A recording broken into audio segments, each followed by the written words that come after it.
Cathy Maulidi akuti UTM yamwetsa penalty yagoretsa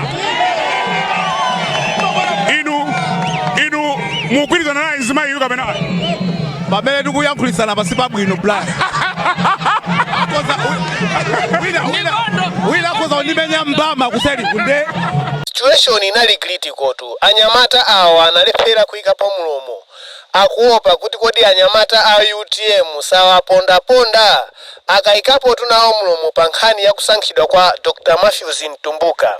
Tatiye ntionere mwachidwi zomwe akabambe anayankhula kuchitira ndemanga kusankhidwa kwa Dr. Matthews Ntumbuka. Komanso tunamwali wathu Antumbuka nawonso anayikapo mlomo. Kodi iwo anatichani? Musayolo panga like, comment, komanso subscribe. Dr. Kabambe, congratulations for popereka mapepa lanu. Munatida bwitsatu mmawa uno munazikonza bwanji zinthu? Timadza pereka makalata kuti tifune ntchito. Ndiye nchifukwa nabwera mmene muja tinavala anthu oti tikafuna ntchito pamunda. Ndiye pakatulola tsopano trakita ija tikulowa nayo kumunda tsopano pano patikagwire ntchito tikapukuse pa ground tikathamange tikapange kampeni. Tipanga kampeni ya mphamvu kwambiri pa UTM. Cholinga pa 17 tizalengeza kuti UTM yawina. What prompted your decision, Dr. Matthews Ntumbuka? Well, he is one of the finest Malawians you can find. Well educated, well experienced. He has risen on the corporate ladder to some of the topmost positions in the corporate world. He has worked so hard in Malawi. He has done a lot of businesses and he hired so many Malawians. He has helped this country produce and export. He is a true son of this country, a patriot trained by Mother Malawi to contribute to Mother Malawi, and I found him to be the perfect fit of our duo to fight in this campaign. Mui na masangowa pa 16 September. Kwadi brani kusomena mandifusa nthawi zonse nakasita tafikano masiku ajenda amene unandifusa ndikawina nakuza kuti ndikawina apa ndikuzanso ndikukawina ife UTM tikuwina boma pa 17 UTM is on the next government. Antumbuka munadziwa liti zimenezi? Sita zilongolo. Mwadziwira momwe? Ine sita zilongolo. Ndinokondwa bwanji ndipo mwalonjeza zotani a UTM pa kampeni imeneyi? Ine ndinosangala kwambiri kuti uziwa kuti Dr. Kabambe ndi machine ya economy ndi mmene mkudziwanso ine ndine wa engineering ndiye kuti mukaphatikiza economy ndi engineering ndiye kuti zatheka kale chifukwa kuti musinthe zinthu mmayamba ndi infrastructure mmene muli magetsi madzi misewu irrigation zonsezo ndi engineering koma mwamba pali economy ndiye kuti azimenya ku economy futibwera munsi mu ndi engineering ndiye kuti zatheka kale Malawi tipula mwauza zotani amalawi amene akutionera pano ena they were not so sure kuti kodi ndikavotera dani mena aona timu yanuyi anthu akuyamikira kunja kumene tamvera kuti it's a good player so far koma mwatsimikizira zotani the undecided voters amene amasakasaka kuti ndikaponya bwanji vote. Ndimanena kuti dziko lathuli Mulungu analidalitsa kwambiri tili ndi chilichonse chotiyenereza kandi kunkhani ya nthaka madzi nkhani ya migodi chilichonse ife tili nacho akanakhala kuti maiko anzathu akanatukuka koma ife takanika lero anthu ambiri ndosauka ndipo akudandaula kwambiri amalambira kuvutika zakudya ukanika kuzipeza ambiri amakhala opanda chakudya komanso ukatiyang'ana umoyo wathu ndi amayi uyang'ane tinyumba zathu topanda madzi topanda magetsi uyang'ane general infrastructure ya dziko lino ndiyo sokonekera ngakhale tadzakhala zaka 61 pafulu wodzilamulira 31 pafulu wa democracy bwana dziko ndiosaukitsitsa kwambiri chikumativuta anthu andale abodza timati tikasankha atiuza zinthu kuti tasankhe zambirimbiri koma akalowa mbomamo zochitika zake zosaoneka nkhani amanguyang'ana mimba zawo kubatuma chikatangale adzilemeretsalo ndi galimoto imodzi akamatuluka ali magalimoto ambirimbiri nyumba imodzi ali nyumba zambirimbiri pamene amalawi wonse ndosauka akulira kukukutika ndi umphawi mavuto a dziko lino ifeyo a UTM tikufuna tauza Malawi ife tikuyimira zinthu zitatu kwenikweni chifukwa tidzathane ndi katangalayo once and for all. Chachiwiri tidzasankhe adindo pa mpando uliwonse malinga ndi competence yawo. Tikakonza zinthu ziwiri zimenezi ndikukhala ndi maplani abwino amene tingasinthire nkhani ya umoyo, tingasinthire nkhani ya maphunziro, nkhani ya ulimi, nkhani ya migodi, nkhani ya zokopa alendo, nkhani ya zopangapanga. Tikayikamo ndalama mmene ndikukonza zonsezizi, Malawi ayembekezere kuti within the shortest time period Malawi iya golo ngati maiko inonse dziko lapansi. Ifeyo tikulonjeza Malawi tiyamba kutukuka kuyambira pa 16. Very lastly, Dr. Kabambe, pali anthu 22 amene akufuna president this far. Are you the right man for this job? I am, yes, and as a team we are ready and prepared to serve Malawi even better. We have demonstrated it through our work life. And in my case, as a budget director, I serve the country very, very well. As the Director of Planning and Health in the Ministry of Health, I serve the country very well. As Governor of the Reserve Bank, I serve the country very well. As Foreign Affairs Secretary, I serve the country very well. As Director of Economic Planning in the Ministry of Economic Planning and Development, I serve the country very, very well. Malawians should expect a balanced team that has come together to solve the problems that this country has. And therefore, we can tell Malawians we are the best fit, even if there are so many, we are the best fit to form the next government and turn around this country, transform it for the better. Tikuyamikireni kwambiri potilankhula mmawa uno, and congratulations for presenting your presidential nomination papers mmawa uno. We wish you well. Munkandikayikira muzapereka mapepala anu, muzapereka mamene lero ndaperekatu. Yasone mapepala. Ndiye muonesero kuwina kuja kubwera ndo. What is very serious kuwina ko? Kodi Brian. Iwo mungu ndikagire ne bwana. Ife tikuwina amene angamake pene paja tayanga na research. Kodi tu amene wona nati angamake ndani. Tayango yanga na impeccable credentials ili nayo timu iyi ndi imene zabwino zonse Dr. Kabambe. Amene ndi Dr. Kabambe, very confident.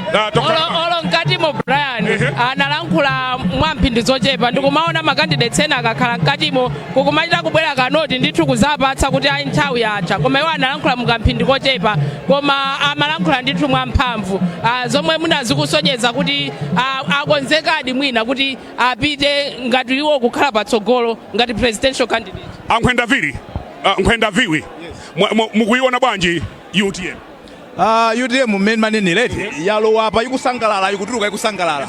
Sitinaone nkhope za nkhwinthi zikuoneka kuti mwina mmene asankhira running mate wawoyo agwirizana nawo anzawo ndi kuti I think running mate panalibe nkhope za nkhwinthi. Iya zimene tinaziona mbuyo mutinaona nkhope zikulowa timanena kuti kekeke potuluka no kekeke keke anathera mbwalo komana awawo akuoneka ngati kuti anthu akhutisidwa kuti Dr. Matthews Mtumbuka ayende nawo ndi aujeniwo ndi aone kuti anthu ayilandira nkhani zikuoneka kuti anakambirana chifukwa chimene ndimanena poyamba muja Brian ndikunena kuti tsiku lija nkati mwa anthu ena analodabwa atalengeza anthu analodabwa koma apapa anthu osanayimirira komba m'manja kusonyeza kuti ndi dzina lomwe amaliyembekezera anali ndithu ndika meeting kawo anakambirana kugwirizana kuti okay running mate wathu akhala ndikuvomerezana mwina nkana anthu analosangalala komanso ndimanoti chachikulukulu Newton Kambala si munthu wamba ku Chipani, ndi munthu amene anathandizira kukhazikitsa nawo UTM ngati anavomereza kuti aine ndikayenda pambuyo pakabambe atikapusitsa anthu tikakhale ngati running mate ndine kuvomera kuchita zimene zakudziwa mu mtima mwawo kuti running mate siwo zikungosonyezeratu kuti kumene koko agwirizana kufika pa decision oti atenge Mtumbuka kukhala running mate ndi zinthu zoti anakambirana ndithu. Cathy wabanga samalize bwino kwambiri pachingereza amati decoy akabambe aujene akambala anali decoy amayendesa matrakita kodi aujene amaziwa kulisa trakita auje akabambe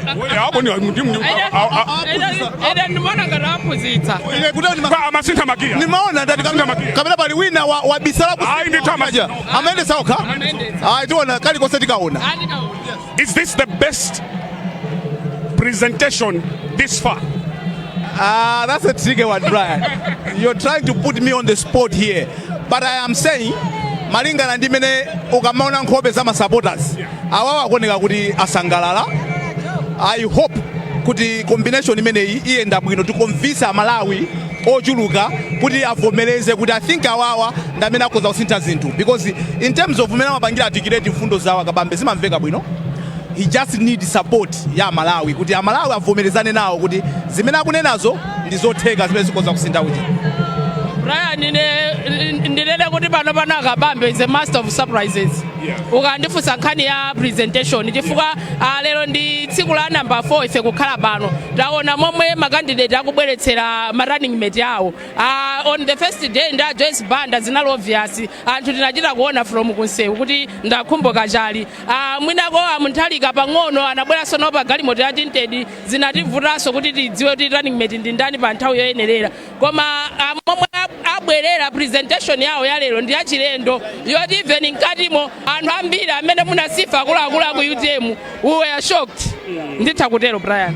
Mukuonera kanema wa Times tango maliza kumene presentation ya Dr. Dalitso Kabambe anthu akuti chani unaona pa Facebook uli ndi azinzako akuti chani on this choice. Koma ndiyambire mkati momwe mu supporters. Okay. Nditha kusiyanitsa ndi dzana. Ma supporters ena dzana anali ngati sakudziwa bwinobwino kuti should we be happy or not. Nditha kunena choncho looking at the supporters nkati anthu anali ngati kuti pakatikati ena sakudziwa whether they should rejoice or not. Koma nkati mukukamba za ma supporters atalengeza even atangotchula first name kumbuyo kuja mu auditorium momwe ma supporters anapangira zikusonyeza kuti anthu akuona kuti achinya chigoli.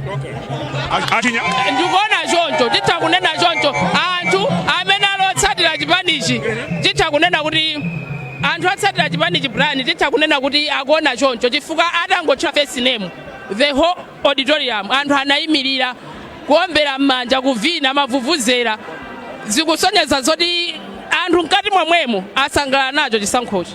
Cathy Maulidi akuti UTM yamwetsa penalty yagoretsa inu mugwirizana naye nzima iyo kapena pamene tikuyankhulitsana pasi pabwino Brian. Wina akhoza kundimenya mbama kuseri kunde ine sindiyankha. Wireless ya kanema ya Times mwayilandira bwanji kali ngani imene tayilandira bwino kwambiri ndipo ndizosangalatsa kunena kuti ngani imene tayilandira bwino kwambiri. Ineyo ngati supporter komanso ngati mmodzi wokonda UTM ndine wosangalala kwambiri. Tinali ndi mayina ambiri onse amene akanatha kusankha tikanakhala wosangalala. Ndizikoma kwambiri.